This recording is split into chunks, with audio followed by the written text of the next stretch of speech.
No one is listening. 5 seconds to start.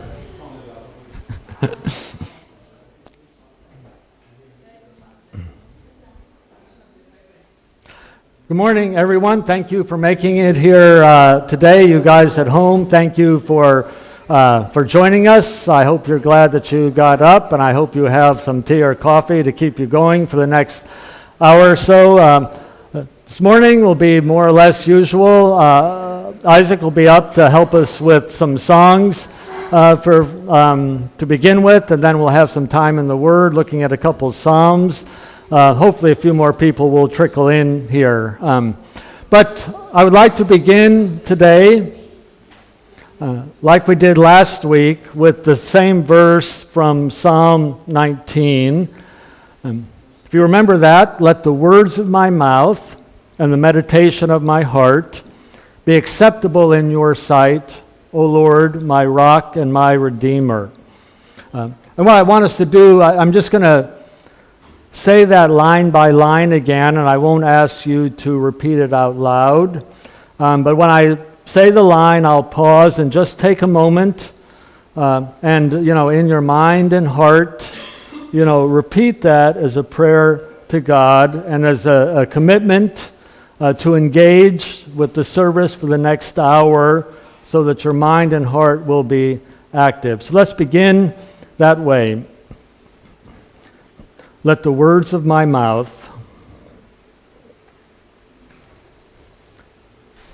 and the meditation of my heart be acceptable in your sight, O Lord, my rock and my redeemer. So, Lord, I pray now that as we sing, that this will be pleasing in your sight, and the way that we engage with the words and use our voices, may it be pleasing to you. I pray, Lord, that as I try to make the word clear, that will be pleasing to you. And I pray that as we listen to your word, that we'll do it in a way that is pleasing to you. And as we interact with one another, and even as we drink our coffee or tea or whatever we do in these walls this morning, our thoughts and our words, may they be pleasing to you. Thank you, Lord, that you are here, and now I pray that we would experience you in a real way. Amen. Isaac.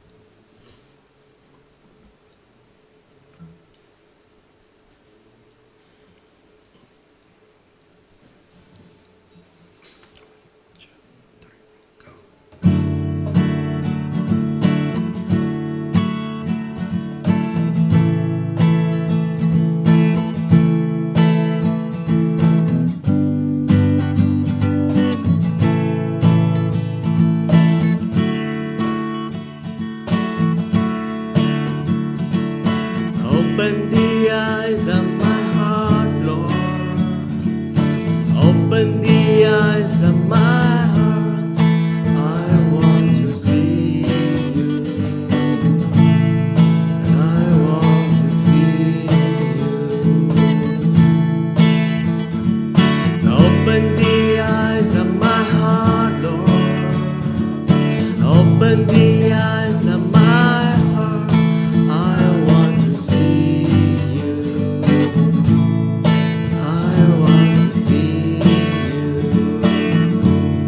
To see you high and lifted up, shining in the light of your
sing holy, holy, holy, to see you high and lifted up, shining in the light of your glory.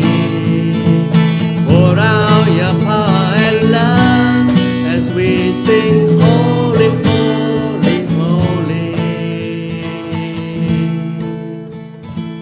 Holy, holy, holy. Holy, holy, holy. Holy, holy, holy. I want to see you. Holy, holy, holy. Holy, holy, holy. Holy, holy, holy. I want to see you high and lifted up, shining in the light of your glory. Pour out your power and love, and we sing holy, holy, holy, to see you high and lifted up, shining in the light of your glory. Pour out your power and love, and we sing holy, holy, holy. Open the eyes, open the eyes of my heart, Lord. Open the eyes of my heart. I want to see you. I want to see you. Open the eyes of my heart, Lord. Open the eyes of my heart. I want to see you. And I want to see you.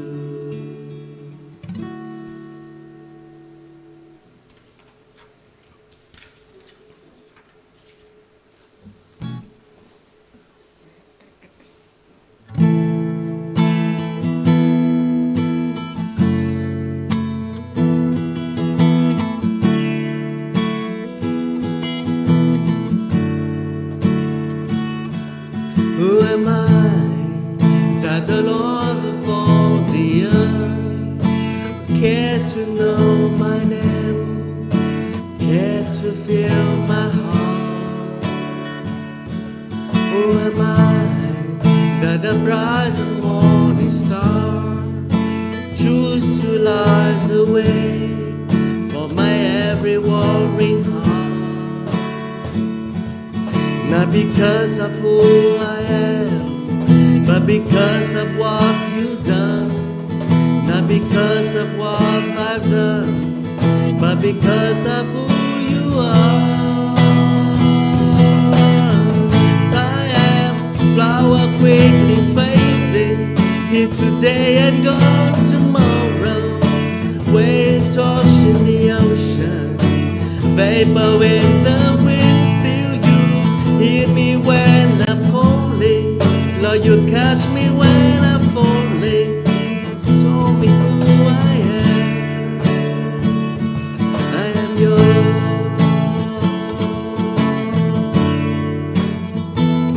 I am yours. Who I that the eyes see my sin. Look at me with love, watch me rise again. Who am I that the voice that calms the sea, go up through the rain, calm the storm in me? Not because of who I am, but because of what you've done. Not because of what I've done, but because of who you are. I am flower quickly fading, here today and gone tomorrow. Wave tossing the ocean, vapor with the wind, still you hear me when I'm calling. Love you catch me when I'm falling.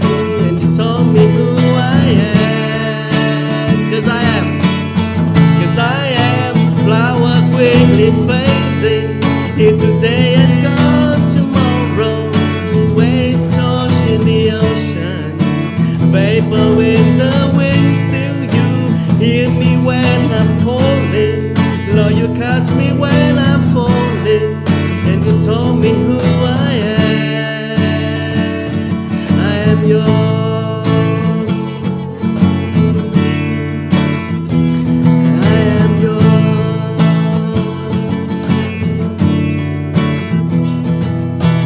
Whom shall I fear? Whom shall I fear? 'Cause I am yours. Whom shall I fear? Whom shall I fear? 'Cause I am yours. Whom shall I fear? Whom shall I fear? 'Cause I am yours.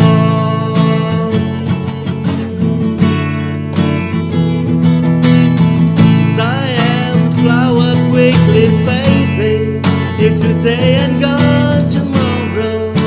Wind tossed in the ocean, vapor in the wind. Still you hear me when I'm calling.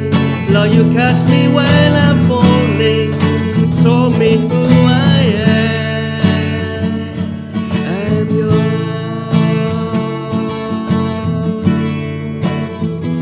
'Cause I am yours.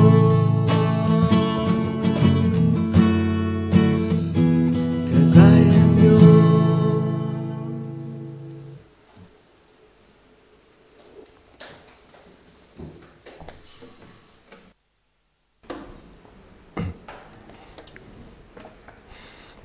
Thank you, Isaac. Still praying that Ivy can get back from Vietnam soon, so keep that up. Keep praying about that.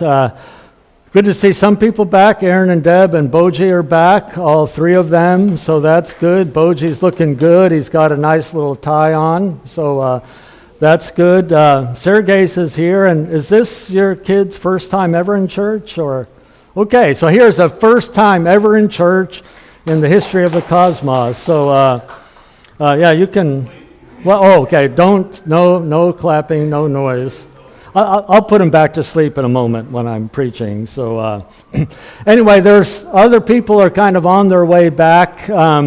Even this week, next Sunday, we'll have some people back. Some others, we've got a few more weeks before they are back with us. But keep praying about that. Keep praying for Alexandria and her sister, okay, just for a lot of grace needed there, so keep that in mind. A couple other kind of quick announcements. One is, yesterday Dulon got married, so it was a nice ceremony. You had to get up early to catch the live stream.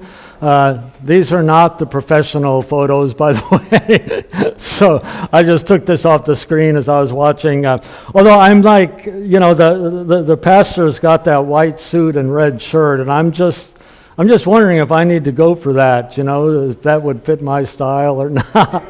Then that says no. Others of you are...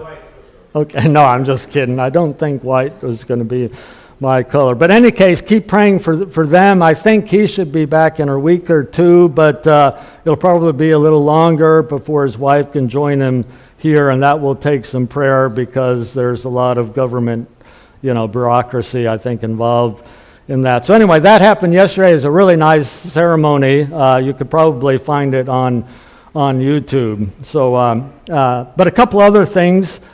Next Sunday, when you come here, there's probably going to be a lot of decorations in here. There's a smaller Russian church that meets here in the afternoon, and next Sunday they have a baptism and they're having guests, so they asked if they could kind of decorate the room. Okay, and I said, sure, that's fine, and we can still use it, but you know, if you come in and some things are a little bit different, if you need to move it, just remember where you moved things so we can put it back like they want it to be. By the way, for anyone who's helping clean up after the service, maybe like the piano and some of those stuff we can take downstairs to the office to make sure we have access to it, because they might move some of our stuff and we want to make sure we have that. But in any case, definitely come next Sunday, and you know, they do a good job decorating, but it'll be a little bit different. One other quick announcement before we turn to the Word. We're having more and more kids who are coming, you know, and when Arthur's family is here, there's a lot more kids and so forth. And because of COVID, we haven't had any kind of nursery or Sunday school for a couple years, but more than likely, that's going to need to kick up in the autumn. Okay, and so there might need to be some people helping with that. I think there's some people who can kind of take charge of that, but it's nice to have some people who might help with Sunday school and so forth, maybe one Sunday a month, that kind of thing. So keep that in mind, and maybe if you were looking for ways to get involved or to help, that might be one of the ways in which you can help with that. And that working with kids is not just a thing for females, okay? Men can help with that. I want to see Nenad in the nursery occasionally, whipping the kids into shape, no crying for the next 30 minutes. I know, I'm just kidding. That's just a stereotype. But anyway, seriously, be praying about that and about how you can help and so forth with that. But I think as people are coming back, numbers are down a little bit, but even the last few weeks, there's been a lot of excitement and anticipation about what's coming up, so keep that in mind. All right, anything else we need to announce? Okay, well, like I said last week, we in September, we're going to start our new series in the book of Galatians, and we'll be in that all the way coming up through December. From last Sunday through the rest of the summer, we're just looking at some more or less random psalms, not completely random, but some of the psalms that cover really helpful or important messages. But this morning, this is going to be maybe a sermon that no one wants. We're going to talk about confession, and like I said last week, we're going to look at two psalms of confession. The good news is I'm not mainly going to talk about sin. I'm not going to point out all your sins or point my finger at you or yell at you. So that's good. But still, when we think about confession, it does involve acknowledging, who we are and things that we have done. Okay, and so that's not always comfortable. It'd be nice to talk about other things, and so this might not have been the sermon you were hoping for this morning, but it's still necessary because it's in the Bible. A few weeks ago, when we had several Sundays looking at Nehemiah chapter 9, and John Woods preached the first sermon, and he kind of complained a little bit jokingly that I left him with the confession chapter. But he said that as a joke, but with the serious point that that's not necessarily a fun topic to talk about confessing sin, because it requires a process of honesty, honesty about what we have done and honesty about the future. But we're looking at Psalm 32 and Psalm 51, and these are two of the most common psalms that talk about confession, and so a lot of people turn to these when they're thinking about this particular topic. And Psalm 32 begins this way: how joyful. A lot of translations use the word blessed, but because blessed is kind of one of those religious words that people don't even quite know what it means, this is really more of the idea. How joyful is the one whose transgression is forgiven, whose sin is covered. How joyful is the man the Lord does not charge with sin, and in whose spirit is no deceit. Okay, so it starts off positively. The joy is possible if we go through this process of confession. The next verse, though, David kind of goes back to that pre-joy period. He says, when I kept silent, my bones wasted away through my groaning all day. For day and night your hand was heavy upon me. My strength was sapped as in the heat of summer. Of course, you might have experienced that this year when you experience heat that you are not used to. And in Latvia, when it gets up to 30 degrees or so, that's... Some of you're used to that. You're used to 40 degrees, but here in Latvia, when it reaches 30, 31, or 32 degrees, it just saps energy. And you probably this summer you had that feeling where it's like, oh man, I just don't want to do anything. I should go outside and weed the garden or whatever, or take a walk, but who wants to do that? I just want to sit here with a fan blowing on me and drink something cold. But this is what our spirit can do to us, and especially for David as he's contemplating his sin, when he refused to acknowledge it, this is what he experienced.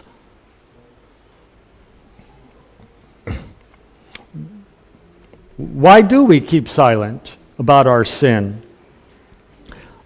Back in the previous verse, it said, "In whose spirit is no deceit."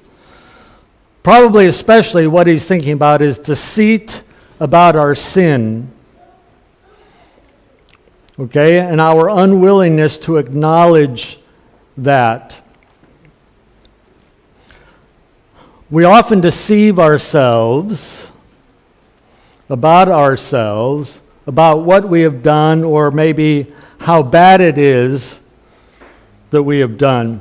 And one of the interesting things that Psalm 32 and 51 does is it uses three different words for sin. In both the Psalms, it uses three different words for sin, and that's pretty powerful because, if we choose the right word for a sin, we might be able to tell ourselves, well, it's maybe not so bad.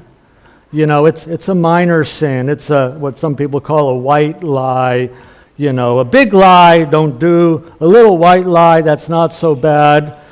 Okay, and we find ways to say, okay, yeah, I know that wasn't the best thing to do, but maybe it wasn't so bad. It wasn't like wicked. I won't use the word wicked, for my whatever it is that I did. It was just, misbehavior. But these Psalms don't let us do that, don't let us deceive ourselves about what we do, and so we can't pick and choose, how bad our behavior is. Whether you want to call it sin, wickedness, transgression, or iniquity, all those words are used in these Psalms, and they apply to what we do, and there's no easy escape, by choosing the right word. These Psalms don't let us do that. But for a minute, I just want you to think about, why don't we often acknowledge our sin and deal with it?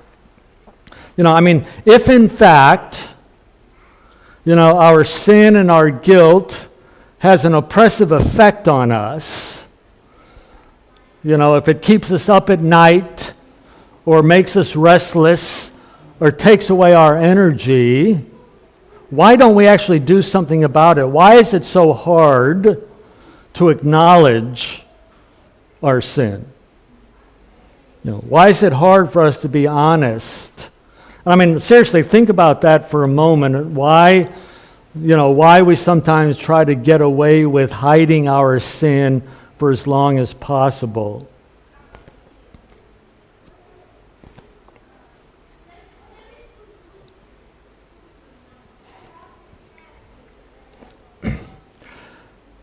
I think at least sometimes, we don't want to deal with our sin is because we don't feel safe. When you think about confession, and confession to God is one thing, but if we also confess to others, we're often reluctant, to admit things to other people because it just doesn't feel like a safe environment. And of course, sometimes it doesn't feel like a safe environment because it's not a safe environment. Sometimes it's not safe, to talk about our behavior to others, because in fact they might judge us or distance themselves from us, or block us on Facebook or unfriend us or whatever. It's sometimes not a safe environment to talk about our sin or our weaknesses. And so that might be one of the reasons we sometimes are unwilling to actually deal with it, because we don't feel safe. But of course, some people not only feel unsafe with others around them, but they feel they cannot trust God either, that God is not a safe environment for them. And maybe that's the way they've learned to understand God, the way they were brought up, that God is not really safe. I cannot safely be honest with him. Augustine, who was an important theologian, said long ago, the beginning of knowledge is to know yourself to be a sinner. Now that might be a bit of an overstatement. I'm not sure I would put it exactly that way. That's the beginning of knowledge. But he's recognizing the significance, of being honest about yourself. In fact, he wrote a book called Confessions, where he pretty much kind of laid out, how he was rebelling against God and then the process by which he came to know God. But for him, he had to recognize, I've got a problem. I've got to recognize that I am a sinner. Okay, and as he did that, then he came to see God in possibly a new way. But now we turn to Psalm 51, and what's powerful about Psalm 51 is it tells us why we can be honest about our sin, why we don't have to fear, at least God, that God is actually a safe person, a safe environment for us to acknowledge our sin.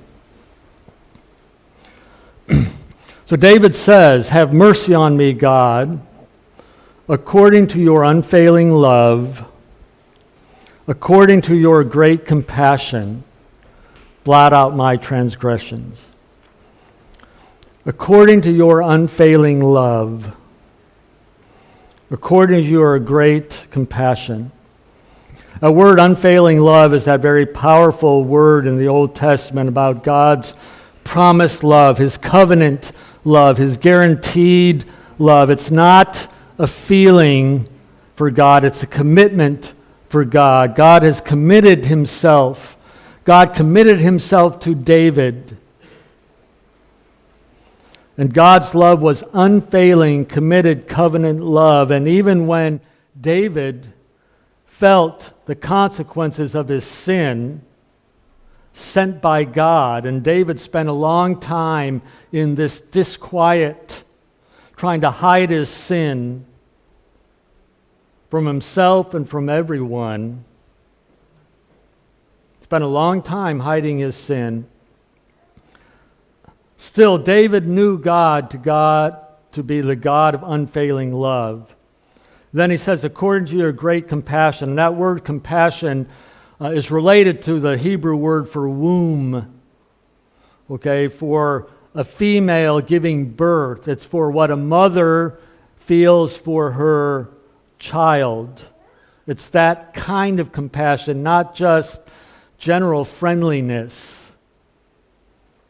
It's the love of a mother for a child.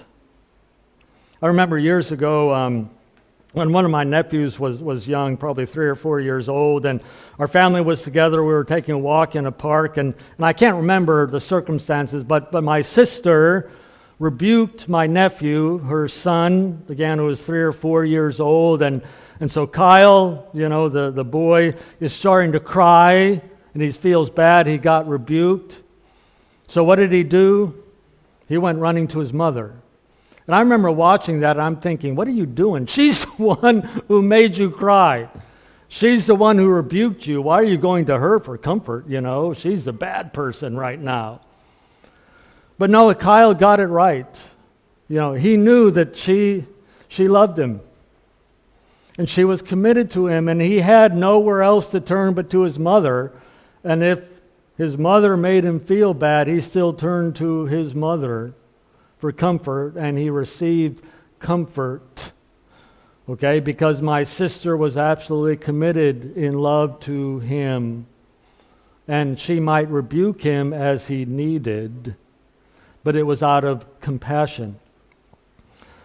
So this is why David is going to be able to acknowledge his sin, because he actually knows God to be like this.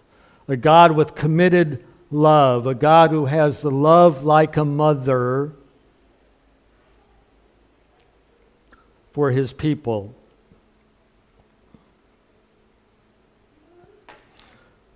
So in Psalm 51, it goes on this way. For I know my transgressions, my sin is always before me. Against you, you only have I sinned and done what is evil in your sight, so that you are proved right when you speak, and you are justified when you judge.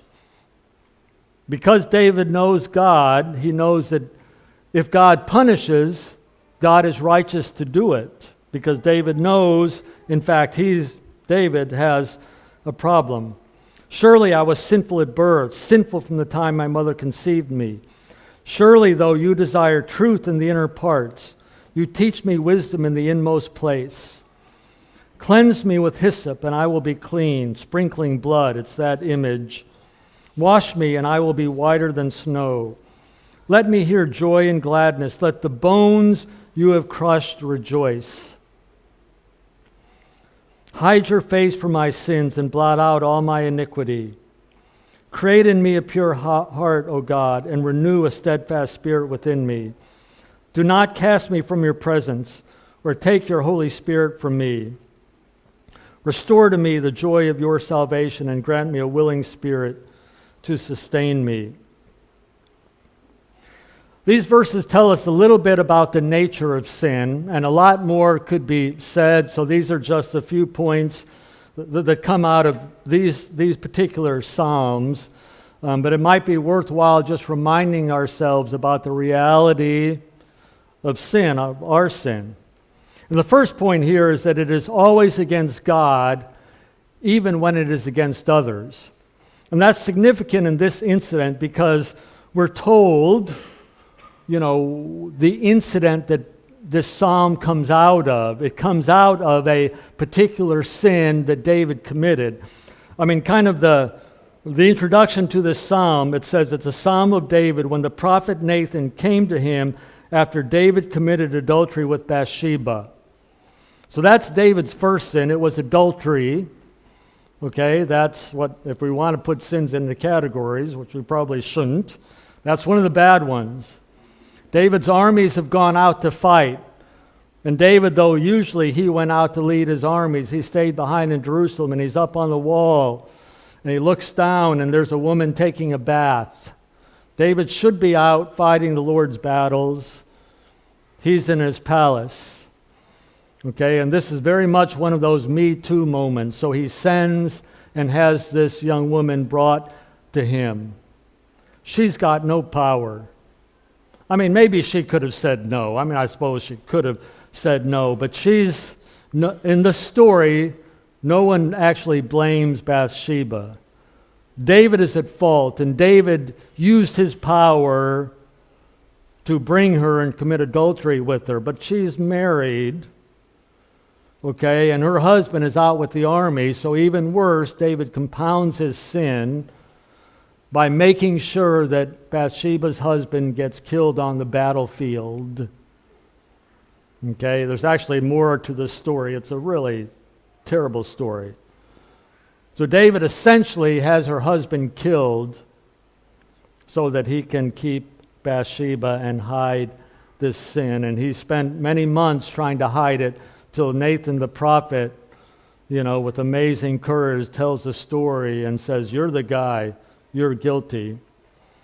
And so that's what brings about this psalm. And so it's interesting that David says, "Against you, you only have I sinned." Well, no, he sinned against Bathsheba, and he sinned against her husband to have him killed. This is a usual kind of Hebrew way of speaking, where it speaks in absolute terms, but the meaning is in relative terms. So yes, David actually did sin against people, but the point is he was also sinning against God. And that's a reminder maybe sometimes that we need, when we sin against people, and we might tell ourselves that maybe it's not so bad, maybe that person deserved it or whatever. We need to remind ourselves, but it's also a sin against God. When we sin against people, we're also sinning against God. And that puts our choices in a rather severe kind of category. Once again, we need to be careful not to deceive ourselves about our actions, about our behavior, about our choices, and think, well, maybe it's not so bad. If it's a sin against God, then it's bad. Because it's God it's a sin against. It's choosing to ignore what God expects of us. It's hearing God's voice and saying, no, God, not now. So a sin is always against God, even when it is against others. And the other thing we need to recognize and deal with honestly is that sin is deep within us. It's not just an external problem, it's an internal problem. The way David puts it here, I was sinful at birth and sinful from the time my mother conceived me. He's not confessing his mother's sin. He's not saying his mother did something wrong. He's saying that from the moment he was born, he was already born with a bent toward something negative or bad or sinful. He was born with a problem. Okay? And once again, you can see that in precious little babies. You know, they're in a sense born selfish. I mean, they have to be. They are helpless, but you know, a baby thinks the whole world revolves around him. But the point is that our problem is real and deep, and if we think, you know, okay, I just need to fix this little thing and I'll probably be okay. I can manage this on my own. Maybe I don't need to be so serious about my problem because it's just this one little thing and I can keep it under control. You know, I don't really have to deal with the root because I think I can keep it under control. I'll be okay. I won't create so much damage. I'm not that bad. And so we need to be honest that we have a tendency to make bad decisions. Okay, that doesn't mean all our decisions are bad. I'm not saying we're all bad. I'm just saying our bad decisions are regular enough. Okay? They're regular enough that we need to take seriously who we are in our hearts. Okay? And minimally, we cannot fix ourselves. Okay? We can't. You cannot heal yourself. You cannot fix yourself at heart.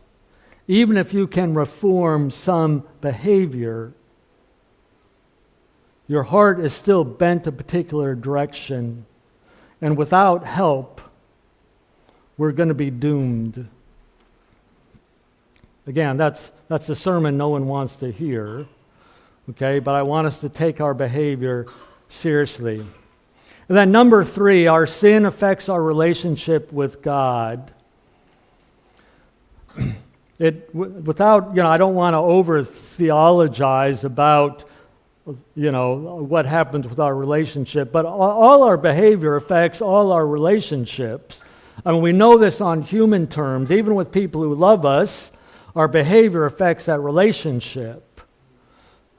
Okay? And just because God loves us, that doesn't mean our behavior doesn't affect that relationship. Okay? If I turn my back on God, then as a matter of fact, my back is turned to God. Okay? It doesn't mean God has changed, but I've turned my back on God. I'm not facing God, and that affects the relationship. If I'm going a different direction than God is going, then that affects my relationship. It's not a reflection on how good God is. It's just a reflection on the nature of our choices. Our choices affect our relationship with God. Okay, which again is going to affect all of us. It's going to affect us physically, possibly, emotionally, certainly. Okay, so this is simply the nature of our sin and what kind of David points out here in Psalm 51, how he's trying to be honest about his sin, about what he's done, and it's a serious thing. So we have to acknowledge that we sin, and we need to acknowledge, I need to acknowledge that I am a sinner. I sin, but I'm also a sinner. Okay, there's a fundamental flaw with me, and even if I'm often pretty good, I'm at least sometimes pretty bad. Okay, it's just the truth. It's the truth. Okay, and so this is something we need to take seriously. But David confesses, and he can confess because in the end he knows who God is, and so his prayer is, restore to me the joy of your salvation, and uphold me with a willing spirit. Okay, put something new within me, David is asking for. He's remembering those times, maybe back when he was just a shepherd with sheep. And he was creating psalms and singing and praising God out on the hillside when his relationship with God was uninterrupted. And then when he boldly killed Goliath, and he remembers what it was like then, and he's gotten old now, and he's lost that, and he wants that to be restored. So here's some dimensions of sin being dealt with. Now, as David confesses, what goes on in his relationship with God and what goes on in his heart and mind. And in this psalm, in Psalm 51, you can kind of see past, present, and future kind of going on here. And all those dimensions are part of taking sin seriously and dealing with it. And as we confess our sin, that sin is cleansed and the record is clean. And kind of in the psalm, that is meant to be a past tense sort of thing. Okay, when you confess, then the record is made clean, and you are made clean. What was written, your act, your sin, it's like it's erased. And I hope I'm not going to preach a longer sermon than necessary today, but I want us to think about this point honestly as as I talk to people, a lot of people struggle with their past or with their not so distant past choices. And a lot of people that I know struggle with feeling forgiven or believing that they are forgiven. And a lot of people continue to struggle with a sense of unworthiness, that I'm mainly a failure, I mainly don't measure up, and that's the main thing about me, and I can't imagine that God could have a relationship with me. Now, in a sense, it's good to be humble. It's probably not good to think we are intrinsically always worthy and I'm the greatest guy in the world. That's certainly a problem. Okay, but it can be a danger to dwell too much on how sinful you are. And here's why. If we dwell too much in our sin, and we are like emotionally or psychologically overwhelmed by that, and we just feel like we are unworthy, and my sin will never be gone, we're not only saying something about ourselves, okay, but we are also, and this is important, we are also saying something about Jesus Christ. Okay? Because the New Testament story is that Jesus died for our sin.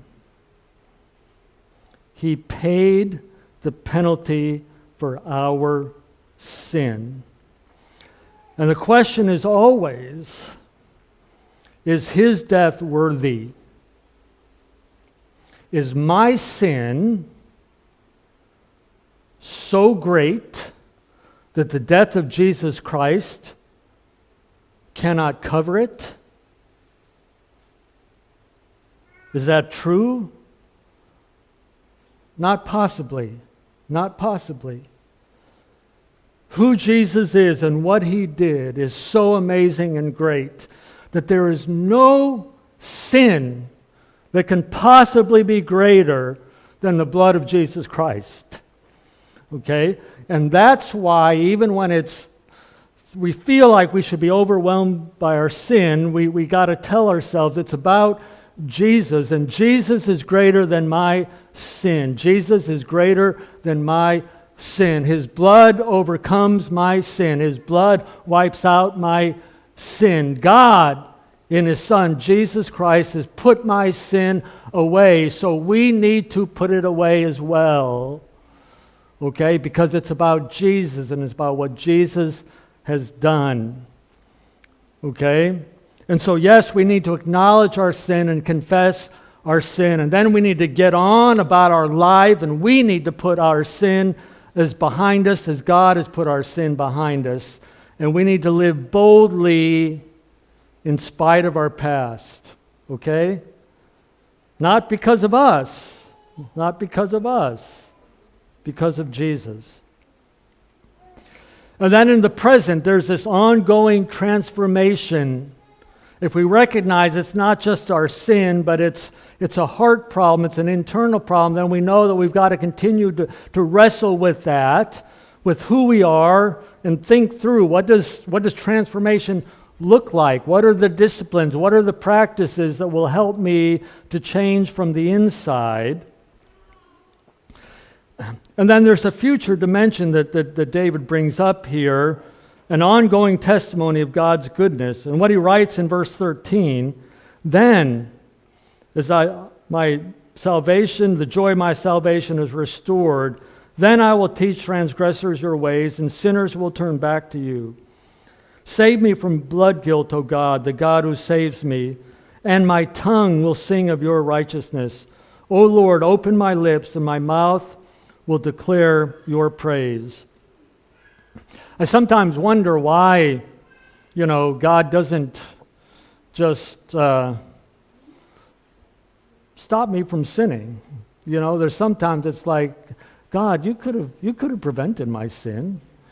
Why didn't you? I mean, that's maybe part of the ways in which we try to put it off on God. Well, God could have stopped me. And but honestly, I years ago when I worked at a Christian camp during the summer, and it was hard working with a lot of kids, and I and other camp workers, we would sometimes make mistakes, do bad things, sin against the kids, and I'd sometimes wonder, why does God let that happen? I mean, we're trying to talk to these kids about Jesus, and here we are ourselves, the camp workers, doing these stupid things. Why does God let us do that? And I had to conclude it's because, what also the kids need to learn is, what do we do when we sin? The people we disciple need to see us sin sometimes.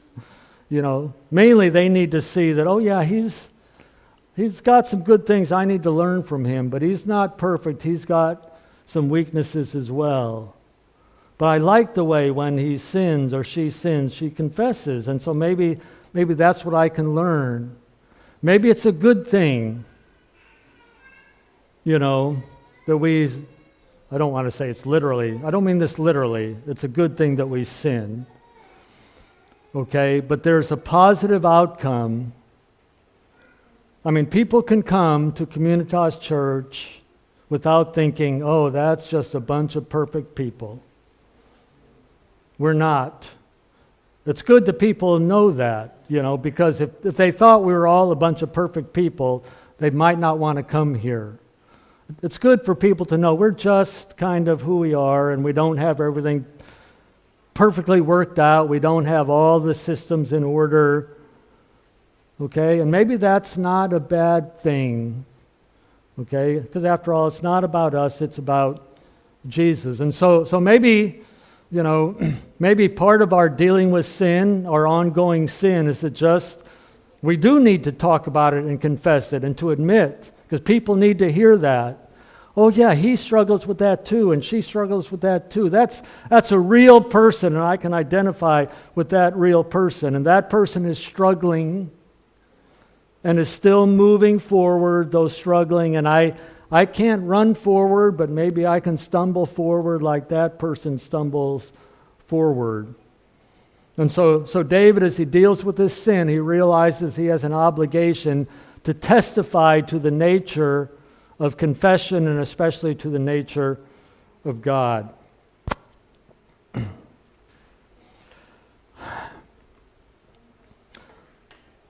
This is just advice. This is, over the years, different Christians have tried to suggest ways for us to put into practice being honest about our sin, and for more than 500 years or so of church history, some people have kind of developed it's sometimes called the daily examen.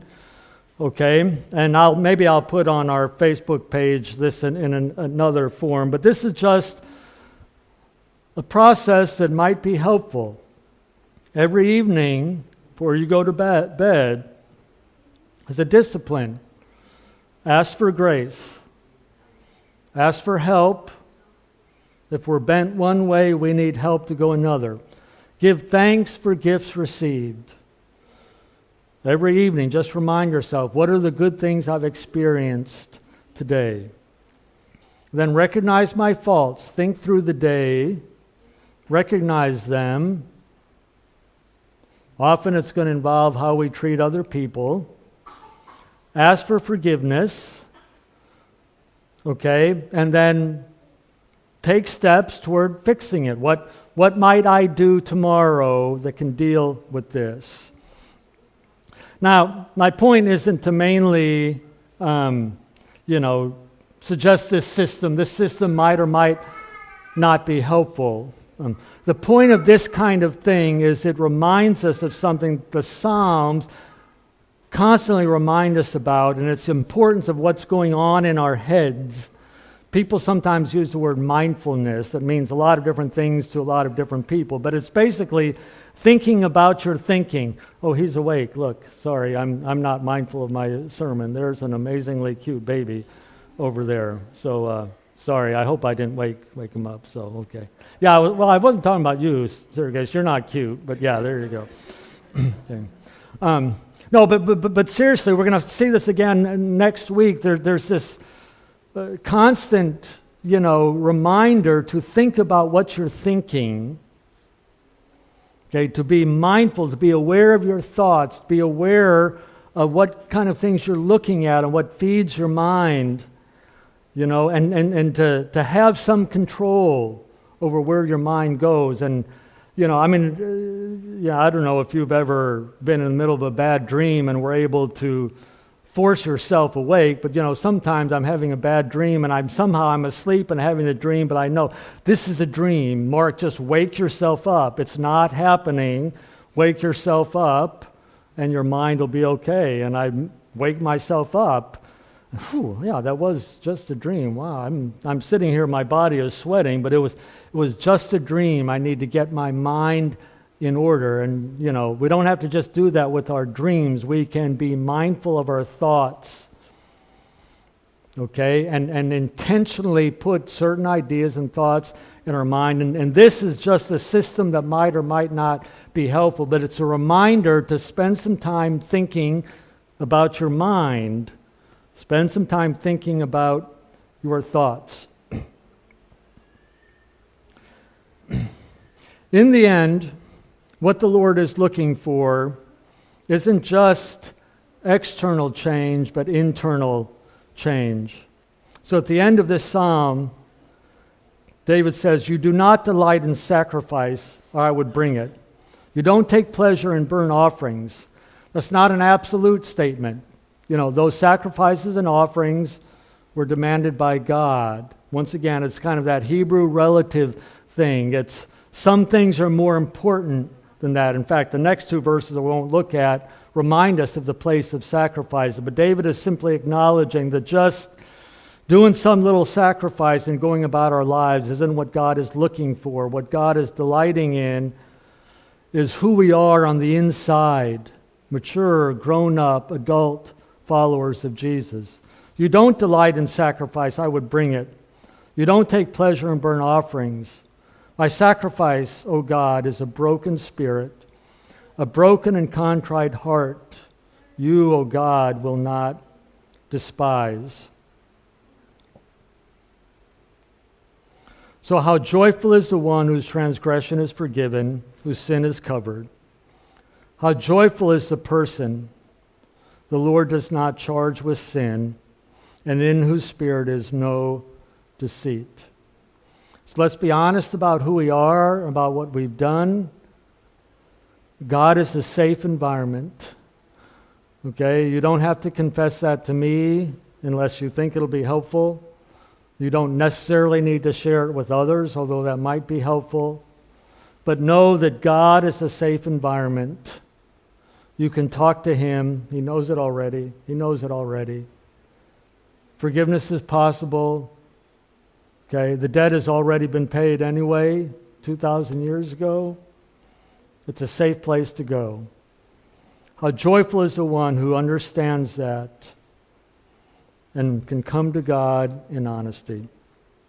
Lord, I pray that we would do that. I pray that we would be honest about who we are and what we've done. But I pray also that we would still come boldly to you. Help us be mindful of how we see you, and may the first thought in our mind be who you are, that you are a God of steadfast, loyal, covenant love, and you are a God of compassion, a good father and a good mother. May we know you to be that kind of God, and may we be honest with who we are before you, I pray. Amen. Isaac is coming. We'll sing one more song.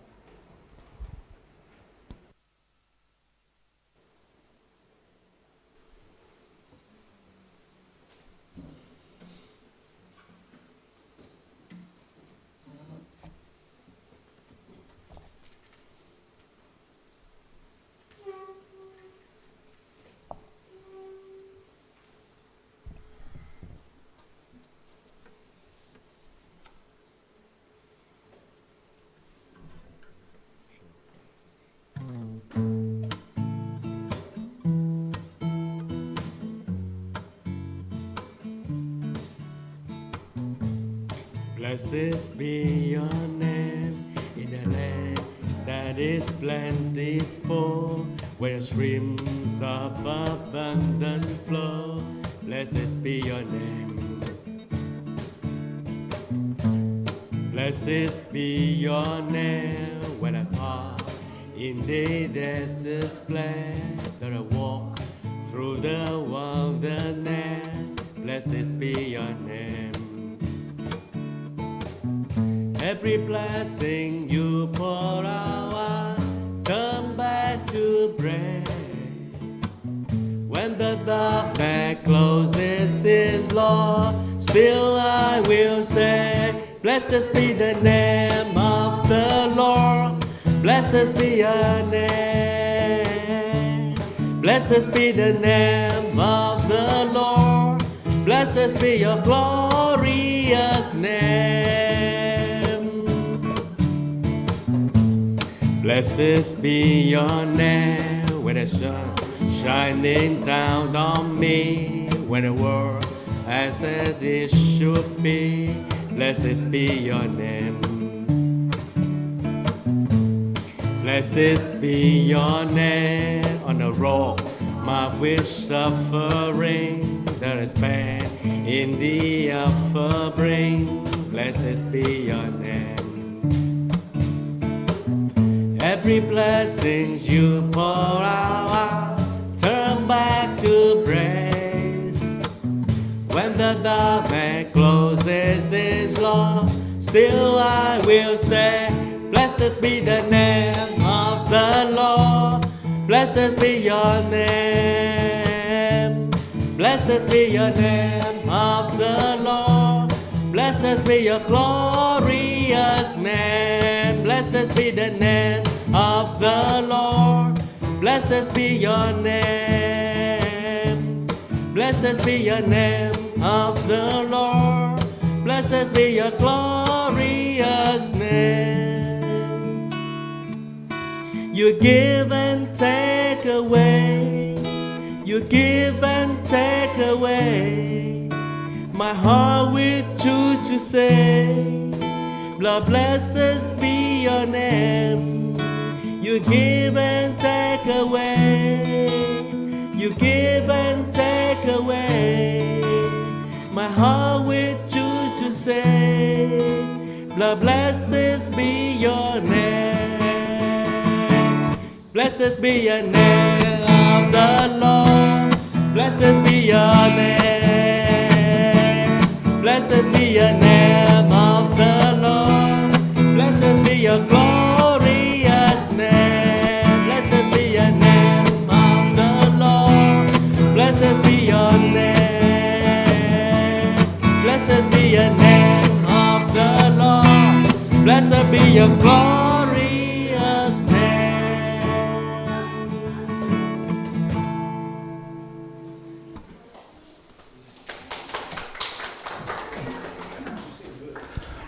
Thanks for being here today. Don't take off. Talk to some people before you go. God willing, see you next week. Have a great week, okay? God is with you.